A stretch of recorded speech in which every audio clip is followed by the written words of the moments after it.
Ayan. Magandang umaga po sa inyo lahat. Nandito po tayo sa Paradahan Dostan sa Cavite, kung saan po makikilala po natin isang taong nagngangalang Eduardo Aton, ang nangunguna po sa paggawa po ng pataba ng bulate. Pataba ng gagaling po.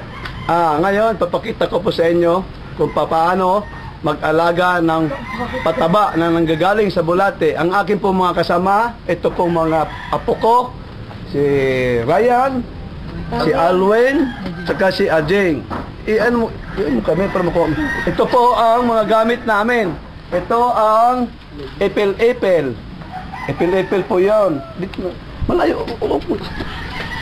Ito naman ang madri cacao sa Bisaya. Ito naman ang dumi ng baka na kinukuha nila. Sila lahat yung tatlo ang nangunguha niyan. Yang tatlo na yan. Ngayon naman, ito naman ang puno ng saging na sila din ang naggawa niya na putol-putol. Ito naman ngayon ang dayami.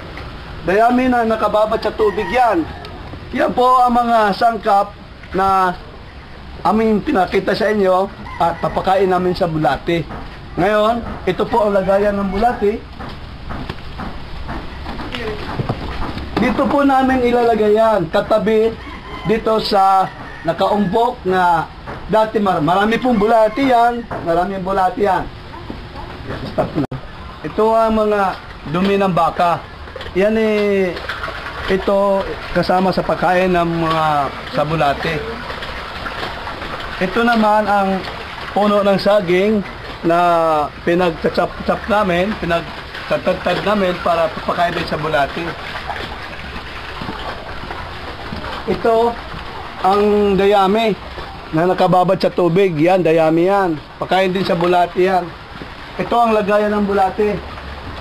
Dito namin ilalagay ang bulate katabi sa mga maraming bulate. Ito ang mga, ayan, bulate o dami o. Ayan, mga bulate yan. Para yan sila, lilipat din yan sila. Puro bulate yan o. Yan mga bulate na dito. Ngayon yan, tatabi kami na panibagong pagkain nila para pag naubos na yung pagkain na yan, lilipat sila dito. Ganito po ang proseso niyan. Ito ang mga puno ng saging na pinagpuputol-putol namin. Yung unang ilalagay dito sa tambaka na kakainin ng bulate. Ang susunod natin dito, ito namang dayami na binabad namin sa tubig. Ito ang dayami na nakababad sa tubig. Ito ngayon ang ipapakain din natin sa pangalawang lagay. Una, puno ng saging na pinaghiwa-hiwa. Pagkatapos ito. Touch mo. Ayan po. Ayan, nakikita nyo. Inapakapakan nila yung dayami para maging mababad yan sa tubig. Stop mo. Ayan, kikita nyo yan. Yan pagkatapos na nakababad na sa ang dayami, ilalagay nila doon, tinatambak nila doon sa loob. Ang inuuna doon yung mga puno ng saging bago na dayami. Ito po, kalagay dito yung mga dumi, yung mga dayami na binasa namin. Ngayon, ang sunod nating ilalagay, ito ngayong ipil-ipil. Yan, ipil-ipil po yan ha. Ilalagay natin dito. Sana dyan.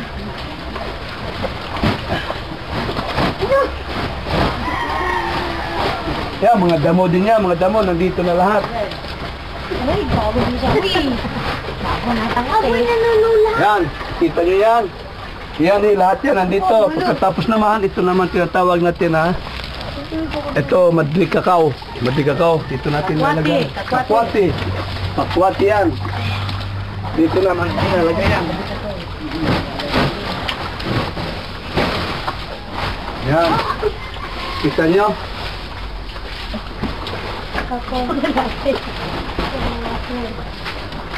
Yan. Cut mo na. Ito na po ang mga damo-damo na nilalagay namin. Pagkatapos niyan, panibago na naman ang dayami. Ilalagay natin mga dayami niyan sa taas.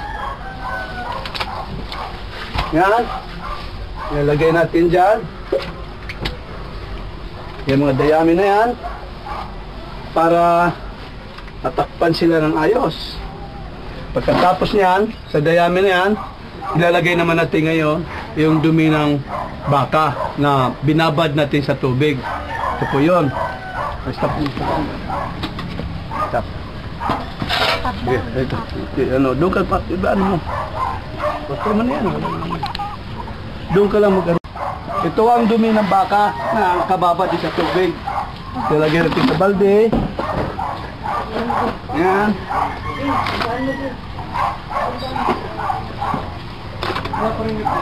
Yan. Lagyan natin sa balde yan.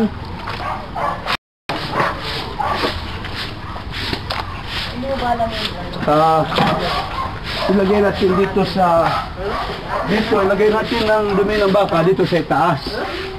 Ayan, nakikita nyo to. Ito ang dumi ng baka na binabad namin sa tubig, dinurog namin sa tubig. Ngayon, lahat ng mga nilalagay namin, di ba, wala nang nakikita. Puro dumi na ng baka yan. Ngayon, ito naman, ang mga bulati dito, ayan, kita nyo mga bulati na yan. Ito, nilipat na yan dito. Pag maubos ng pagkain dyan, lilipat na naman sila dito. Ngayon, ito ang kulungan ko ng baboy na nilagyan ko rin ng mga bulati na. Linalis ko na yung baboy. Yung isa naman, nakulungan ko ng ano, pag ano naman, napakita ko naman sa inyo ngayon kung paano pag-harvest sa mga dumi ng bulati. Kulungan ko ng bulati.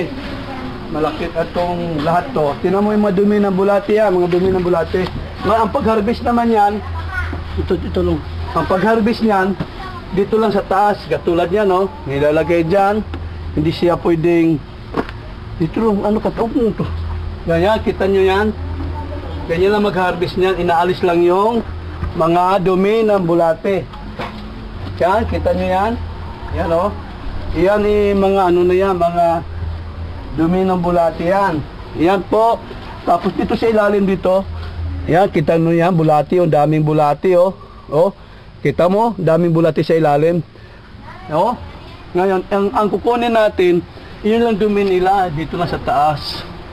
Yan po ang pag-harvest ng mga pataba na nanggaling sa bulati. Okay. Itong ano nito, puro baboy. Ngayon, ginawa ko ng kulungan na ng bulati. Bulati na nilalagay ko, inalis ko ng baboy. Ngayon, papakita ko rin naman sa inyo ang resulta na mga garden ko na tabi sa bahay. Ang nasa simento po, nagtanim ako para mapatunayan ko kung talagang magaling ba talaga ito. Ito po ang mga kamatis na nakalagay sa mga gulong. Isimento po ito, nilagay ko sa gulong na mayroon na siyang pataba na nanggaling sa bulate. Tingnan po niyo itsura. O, yan o. Ito ay may mga namulaklak na sila at ito ay may bunga na rin. Ito, yan galing lahat yan sa ano yan, dumi ng bulati. Wala po akong ini-spray dito. Hindi ako naggamit ng insecticide. Hindi ako gumagamit ng mga pataba. Ang ginamit ko lang na pataba na nanggagaling sa bulati. Yan may mga bunga na sila oh. Yan po, ito naman pitsay, kangkong na puro yan nasa gulong lang po yan. Yan simento po yung ilalim yan. Ito lang po. Yan. Kita nyo yan?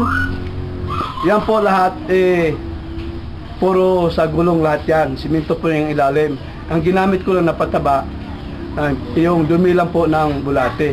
Ito po lahat, natutunan ko sa samahan ng mga agriculture na kasama ko sa trabaho. Hanggang ngayon, yun po ang tinatawag na TICGEN. Sila po ang nagturo sa akin kung paano makakita ng ganito. Kung wala ang TICGEN, wala din to, hindi ito makikita. Salamat po sa inyo lahat. Okay na, tinan ko nga.